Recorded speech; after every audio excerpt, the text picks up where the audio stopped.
Bonjour à tous. Alors aujourd'hui, je vais présenter l'outil TradingView. Qu'est-ce que TradingView? Alors TradingView, c'est une plateforme pour faire de l'analyse technique et du trading. Euh, En version gratuite, vous pouvez faire de l'analyse technique sans problème. Et donc, c'est une très bonne alternative aux plateformes des brokers qui ne permettent pas généralement de faire ce genre d'analyse technique. Voilà, donc maintenant, on va se retrouver sur la plateforme. Donc voilà, lorsque vous tapez tradingview.com dans la barre Google, vous allez vous retrouver sur la plateforme. Donc voilà à quoi ressemble la plateforme et vous voyez tout de suite qu'il y a alors Free Trial, je vais le mettre en français. Donc en cliquant ici, vous allez sur le menu français et là, il vous propose donc l'essai gratuit. Donc cliquez sur l'essai gratuit et donc là, vous voyez, vous avez plusieurs plans, dont un plan basique qui est gratuit, un plan pro à 15 dollars et puis un pro plus et un premium. Alors, euh, comme je vous l'ai dit tout à l'heure, le plan gratuit est largement suffisant pour faire de l'analyse technique et les autres plans, je dirais, sont plus intéressants si vous faites du trading. Par exemple, dans le plan pro, vous avez en plus des indicateurs supplémentaires que vous pouvez afficher, c'est-à-dire par exemple plusieurs moyennes mobiles, plusieurs indicateurs type RSI, stochastique, MACD, etc. Alors que dans le plan gratuit, vous n'en avez que 3, ce qui est largement suffisant, comme je disais, pour faire l'analyse technique.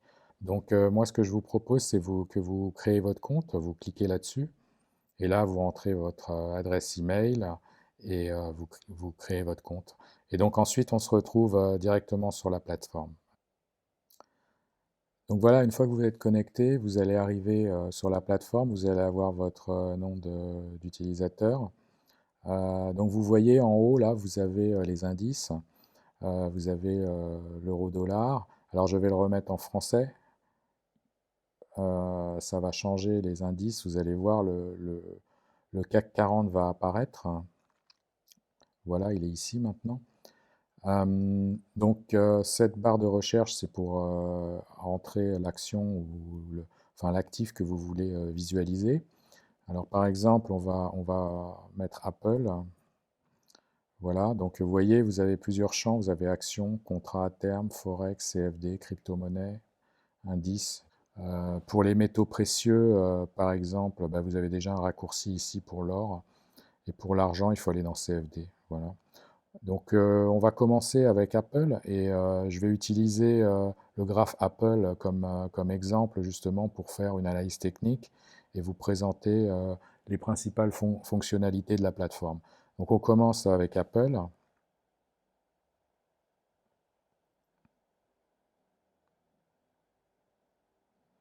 Donc voilà, donc là vous avez le graphe qui s'affiche. Alors évidemment c'est pas le graphe avec les bougies, donc pour avoir le graphe il faut cliquer là-dessus, graphique complet. Alors la première chose à faire, je dirais, c'est bah, mettre, si vous les avez pas, mais je pense que vous les avez par défaut, c'est les bougies japonaises, donc c'est ici.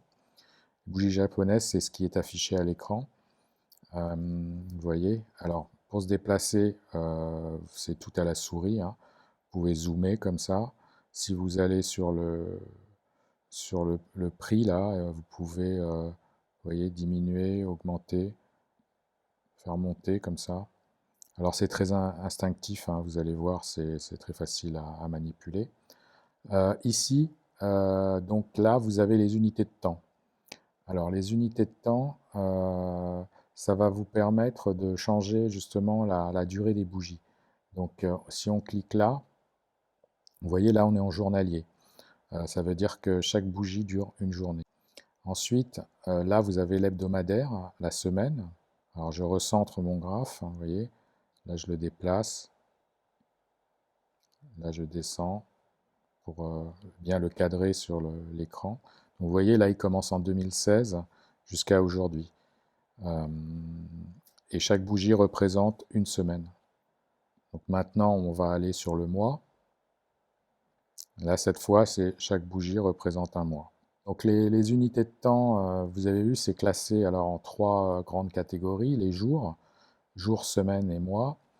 Ici, vous avez les heures et ici, vous avez les minutes. Alors, quand on fait de l'investissement ou du swing trading, on travaille exclusivement là-dessus pour le swing trading et pour l'investissement, on prend la semaine et le mois. On n'a pas besoin du jour. Et je dirais même que pour le swing, il est préférable de travailler avec la semaine et le mois. Pourquoi? Parce que les bougies journalières sont beaucoup plus, il y a beaucoup plus de faux signaux sur les bougies journalières que sur les bougies hebdomadaires. D'une façon générale, plus on descend dans les unités de temps, plus on va sur des unités de temps petites, plus il y a des faux signaux, des pièges dus aux news et aux robots de trading, aux traders, etc., qui travaillent beaucoup sur ces unités de temps-là, qui sont en fait les unités de temps qu'on utilise pour faire du trading journalier, du day trading. C'est des unités de temps extrêmement piégeuses, donc, comme je disais. Donc si vous êtes débutant, je ne vous recommande vraiment pas de faire du day trading parce que eh bien, en face, vous avez des robots qui ont été développés par les hedge funds qui sont extrêmement puissants. Ce n'est pas les robots que vous pouvez acheter à 200 ou 300 balles, c'est des vrais robots qui ne sont pas à vendre. Et donc ces robots sont programmés justement pour les pièges. Donc par exemple, un piège, ça peut être une fausse cassure de résistance. Ça peut être, enfin, il y a plein de pièges possibles et imaginables. Donc vraiment, si vous êtes débutant, je vous mets en garde de trader sur ces unités de temps-là parce que énormément de débutants, malheureusement, tradent là-dessus et c'est pour ça qu'il y a autant de gens qui perdent en bourse en fait. En plus, avec le levier, ça décuple les risques de liquider son compte. Et surtout, c'est une perte de temps parce que vous allez devoir être devant vos écrans pas mal de temps par jour. Et donc, c'est vraiment pas une bonne idée. Ici, c'est plutôt pour le scalping. Donc, le scalping, c'est des positions qu'on prend pour quelques secondes à quelques minutes. Donc, le scalping, c'est une technique bien à part hein, qui, euh, qui est moins risqué que le day trading, je dirais, parce qu'on est exposé au marché moins longtemps. Mais par contre, c'est une technique qui demande énormément de concentration et de pratique. C'est comme si vous étiez un sniper. Vous êtes un scalper et le sniper, c'est un peu la même chose. Hein. C'est-à-dire qu'il faut agir quand il y a vraiment un signal. Et quand le signal est là, il faut agir. Et donc, il faut être extrêmement concentré. Voilà. Donc, j'en dirai pas plus sur le scalping. Donc maintenant, on va comparer avec ce bouton deux indices. Donc plus exactement, on va comparer le prix d'Apple qui est affiché et du SP500. Donc là, je clique sur SP500 et vous voyez, le SP500 est apparu ici. Donc qu'est-ce qu'on constate? Eh bien, on constate que si on se met en 2010 comme point de départ, on constate qu'Apple a augmenté, le prix a augmenté de 1635%, alors que le SP500 n'a augmenté que de 219%. Alors maintenant, on peut regarder, je vais changer d'échelle et je vais zoomer par exemple depuis le début de l'année. Et vous voyez que Apple a déjà augmenté de 57% et que le SP500 a augmenté le prix a augmenté de 4,7%. Voilà. Donc vous voyez, les différences sont énormes. Pourtant, le SP500, c'est un indice qui monte, je crois, au rythme d'à peu près 9-10% par an. Vous voyez, Apple performe beaucoup mieux. On va afficher un indicateur technique. Alors vous avez le droit à 3 indicateurs techniques dans le plan gratuit, donc on va en mettre 3. On va commencer par une moyenne mobile. En fait, on va mettre 2 moyennes mobiles. Donc je clique 2 fois là-dessus. Et vous voyez ici, j'ai 2 moyennes mobiles qui sont affichées. Euh, si on va là, on peut changer les paramètres. Donc on va mettre une moyenne mobile 20 et une moyenne mobile 50. Hein, c'est les deux classiques. Je vais la mettre rose et puis je vais la mettre surtout en plus gras pour qu'on la voit mieux. Vous voyez, elle s'est affichée. D'accord. Et on va faire la même chose pour l'autre moyenne mobile, sauf que on va mettre une moyenne mobile 50. Voilà. Et là, on met 50. Comme ça, on va pouvoir les croisements. Vous voyez, on voit les croisements de moyenne mobile. Hein. Bon, c'est une stratégie assez basique, mais C'est juste pour vous montrer que au croisement de ces moyennes mobiles, vous pouvez, c'est un signal en fait. Vous pouvez vendre là par exemple la 50, la 20 passe en dessous, donc vous pouvez vendre. Là elle passe en dessus et donc c'est un signal d'achat. Voilà, ça c'est une stratégie que j'utilise pas, mais je voulais juste vous montrer pour afficher les moyennes mobiles.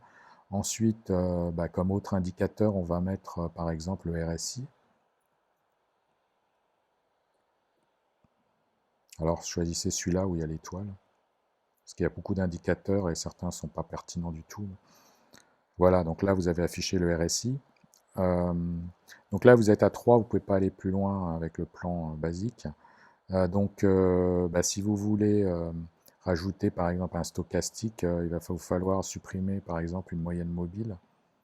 Et puis, vous allez là-dedans et vous tapez stochastique. Alors si vous ne connaissez pas ces indicateurs RSI, stochastique, je vous conseille d'aller voir sur Google, et c'est très bien expliqué, vous trouverez une explication, la formule qui calcule justement ces deux indicateurs. Hein. Les indicateurs sont toujours en retard, en fait, ils sont calculés par rapport à l'historique du prix. Donc c'est une formule mathématique qui calcule, par exemple ce point-là est calculé par rapport à l'historique du prix euh, d'Apple. Voilà. C'est la même chose pour le stochastique et le RSI, sauf que la formule n'est pas la même. Donc voilà. Ensuite, au niveau des autres des autres informations, des autres boutons, on va passer, c'est les fondamentaux, c'est pour afficher des fondamentaux comme des résultats nets, etc. dans un graphe similaire à ça. Parfois, ça ne marche pas très bien avec la version gratuite. Euh, ça, c'est euh, ça, c'est des modèles, ça ne nous intéresse pas. Ça, c'est les alarmes, justement. C'est ce qui vous permet de, par exemple, donc là, vous choisissez l'action. Et là, vous choisissez, par exemple, un croisement de moyenne mobile. Par exemple, vous pouvez recevoir une alerte sur votre téléphone ou par mail sur un croisement de moyenne mobile ou sur un niveau d'RSI ou sur un niveau de prix. Voilà. Donc, vous voyez, là, il y a un croisement. Euh, Là, vous pouvez choisir la moyenne mobile 20. Et puis, croisement vers le haut, voilà, c'est ça, il faut choisir croisement vers le haut ou croisement vers le bas. Donc croisement vers le haut, c'est quand la moyenne mobile 20 va passer au-dessus de la moyenne mobile 50, donc c'est un signal d'achat. Et puis là, vous mettez votre adresse email, c'est ici, je crois. Ouais, voilà, envoyer courriel. Voilà. Donc voilà à peu près c'est à peu près tout pour les menus qui sont au-dessus là. Après, il y a d'autres menus sur le côté. Donc là, c'est plus pour faire de l'analyse technique et des dessins. Donc je vais supprimer déjà cette moyenne mobile et je vais enlever les indicateurs qui surchargent un peu l'écran. Et donc là, vous voyez, là, c'est pour tracer des droites de tendance. Là, des supports résistance, vous avez des lignes horizontales, vous avez des lignes verticales aussi, comme ici, pour marquer une date, par exemple. Puis bon, il y a d'autres, vous voyez, il y a d'autres dessins, là, rayons, flèches, etc. Bon, c'est pas très utile. Ça, c'est pour, là, il y a une grosse partie, c'est les fourchettes d'Andrew. Là, vous avez les Fibonacci, vous avez sûrement entendu parler des ratios de Fibonacci. Je l'utiliserai tout à l'heure quand je vais faire l'analyse d'Apple. Ensuite, ça, c'est pour dessiner des rectangles. Ça peut être par exemple pour dessiner une zone de support. Voilà, comme ça. Je vais me mettre en hebdomadaire pour avoir un peu plus de recul. Euh, Par exemple, ici, vous pouviez dessiner une zone de support, un peu comme ça. Voilà. Puis après, il y a, alors ça, c'est intéressant, on va le voir tout à l'heure, c'est pour faire des mesures, pour mesurer, par exemple, de combien Apple, par exemple, la profondeur du crash ou la tendance haussière d'Apple.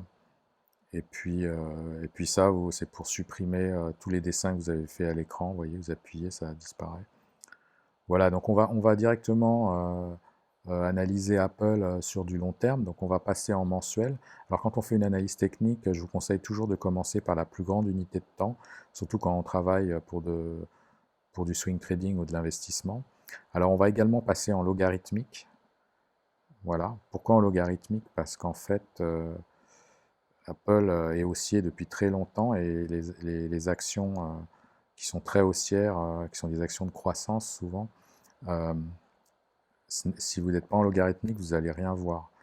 Regardez, j'enlève le logarithmique, voilà, le prix est complètement écrasé ici, parce qu'en fait, le prix était très bas, vous voyez, il était à 10 dollars ou quelque chose comme ça.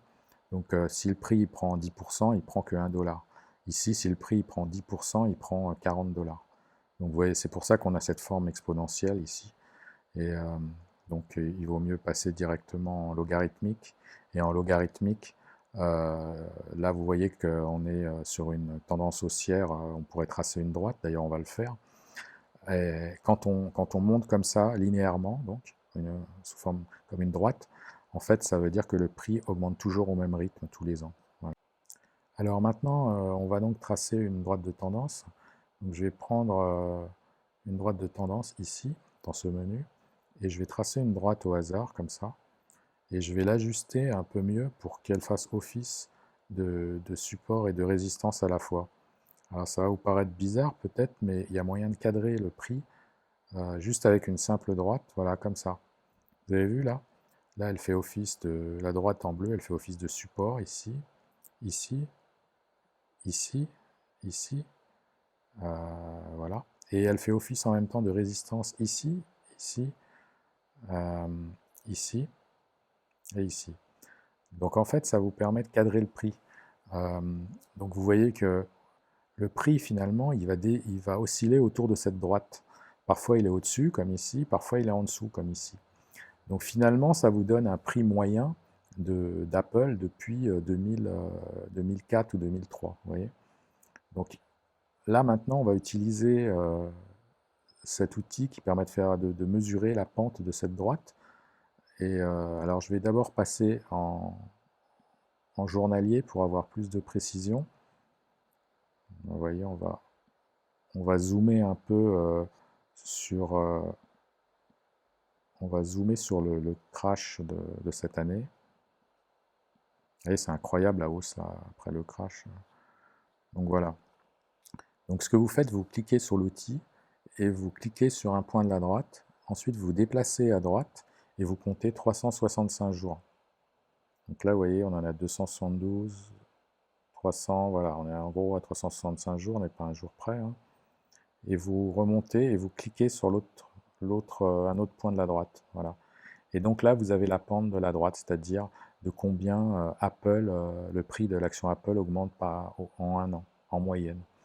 Donc le prix, l'augmentation, là, c'est 26%, 26,6%. Donc on peut dire qu'Apple augmente de près de 27% par an depuis une dizaine d'années, euh, hors dividende. Voilà. 27% hors dividende, c'est exceptionnel. C'est tout simplement exceptionnel. Donc en cliquant dessus, on supprime. Et vous voyez, alors la droite, je ne l'ai pas très bien tracée en fait. Vous voyez là, j'aurais dû la... Parce que je l'ai faite en mensuel, donc j'avais moins de précision. On va la réajuster un peu. En réalité, c'est un peu plus de 27%. Hein, je l'avais fait avec plus de précision. Vous voyez, là c'est vraiment chirurgical. Hein. Là, ça fait vraiment office de résistance. Et une fois que c'est cassé, il y a même un pullback, un deuxième pullback. Et là, le prix part à la hausse. D'ailleurs, je l'avais signalé dans le groupe Facebook. J'avais dit que c'était un signal d'achat, ça. Et effectivement, je ne sais plus si c'était celui-là. Enfin bon. Et là, vous voyez, en journalier, on voit mieux qu'en mensuel. Regardez ça, c'est chirurgical, hein. Ça s'arrête pile là.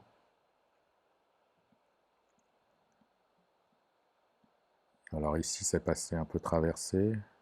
Ici aussi. Après, on peut rajuster un petit peu la droite, hein, parce que comme je vous ai dit, je l'ai faite en... On va se mettre en hebdomadaire, on verra mieux.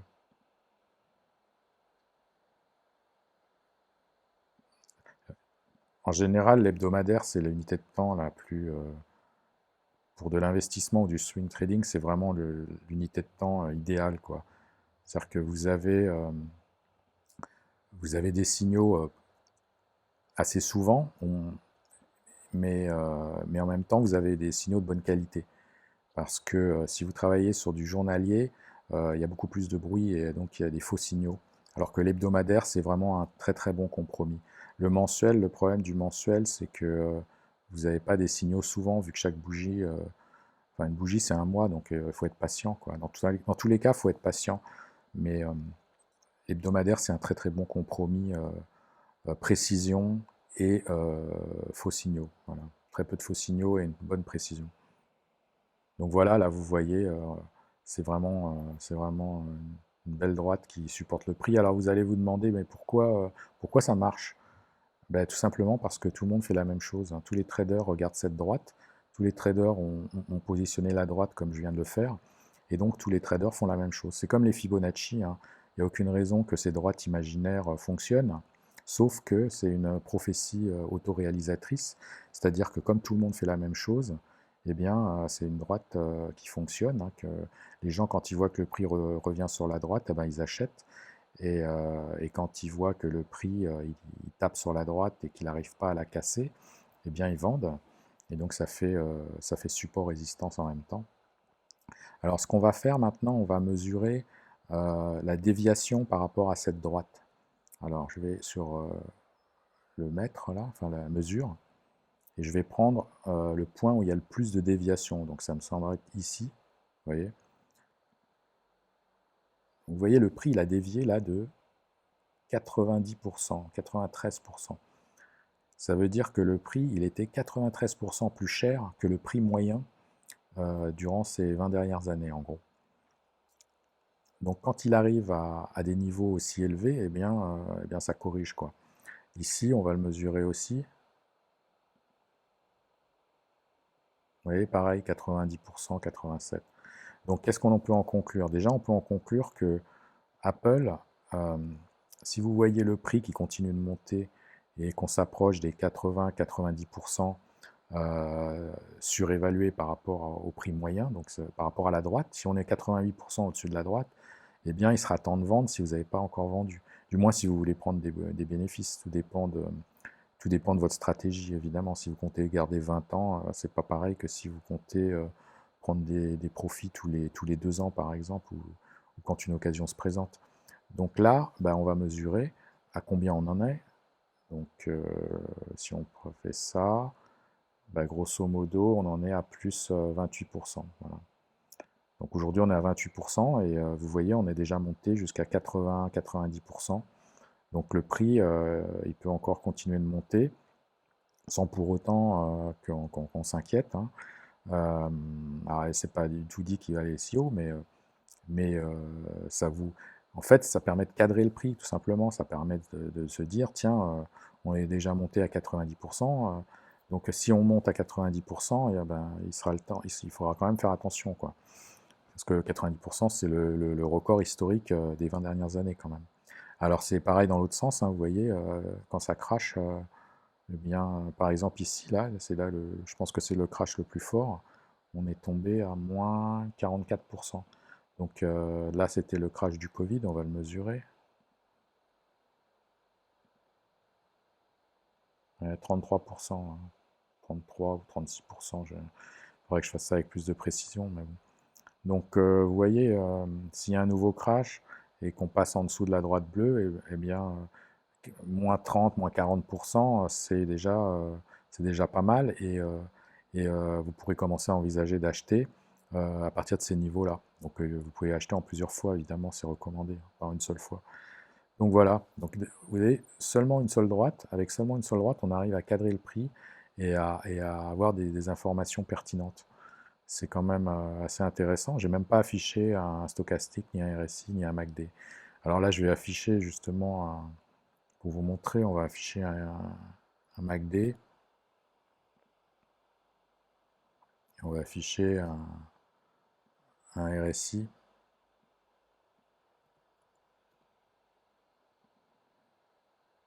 Voilà. Ah, le RSI ne s'est pas affiché. Ok, donc là, vous avez le MACD, vous voyez. Le RSI, on va le mettre. Je ne sais pas pourquoi il ne s'est pas affiché. Ah, j'ai pas dû afficher le bon. Voilà, c'est celui-là. Voilà. Donc là, vous avez le RSI. Et ce que vous voyez, c'est qu'il est quand même très élevé. Il est aujourd'hui à 81 à peu près. Historiquement, il est déjà monté plus haut, hein. Regardez, là, il est monté à là, 88. Je pense que ça devait être le record, hein. Ouais, il est monté à 88, on est à 81, donc il faut quand même faire attention. Il faut être prudent sur Apple. Après, c'est pas pour ça que le prix va cracher, hein. Attention, hein, si le RSI baisse, c'est pas pour ça que le prix crache. Euh, Ça veut dire tout simplement qu'il y a un ralentissement de la hausse quand le prix devient flat et qu'il commence à baisser. Vous voyez, par exemple, on peut regarder, vous voyez ici, là, il y a eu un palier, là, on n'a pas vraiment craché dans cette zone-là. Eh bien, le RSI, lui, il a commencé à baisser. Donc, ou ici aussi, on le voit, vous voyez, le RSI, là, il a baissé. Et pourtant, le prix, il est resté flat, voire il a même légèrement monté. Donc, en fait, le RSI, il peut faire ça, et le prix peut continuer de monter. Ou même, il peut faire ça, et le prix, il peut stagner. Donc, il ne faut pas se faire piéger. Le RSI, peu de gens savent l'utiliser en réalité. Euh, les gens souvent qui ne connaissent pas critiquent et disent que ça ne marche pas, mais en réalité, je dirais, je pense, c'est la base des indicateurs. C'est extrêmement puissant. Quand on sait bien l'utiliser, vous pouvez tout faire avec ça. Donc, les traders pros utilisent évidemment le RSI. Quand vous regardez leur charte, il y a toujours un RSI dessus. Alors, je vais virer le MACD en attendant. Et donc, voilà quoi. Après, je pense qu'on a fait à peu près le tour des indicateurs. Bon là, on va pas s'étaler, vous voyez, c'est pour dessiner, ça c'est pour taper du texte, hein. Voilà, vous tapez Apple pour documenter votre graphe. Et puis voilà, je pense qu'on a fait à peu près le tour. Moi, ce que je vous conseille, c'est d'essayer de faire des analyses par vous-même, si ça vous intéresse. Et puis vous pouvez les partager dans le groupe Facebook, comme ça, eh bien, on pourra les analyser, on pourra donner notre avis, et ça permettra à plus de gens de voir des analyses techniques. Donc, bah, écoutez, n'hésitez pas à me faire des remarques sur la vidéo, s'il y a des choses que vous voulez voir, des choses plus détaillées que vous souhaitez voir, ou des choses à améliorer, ou quoi que ce soit. Allez, salut!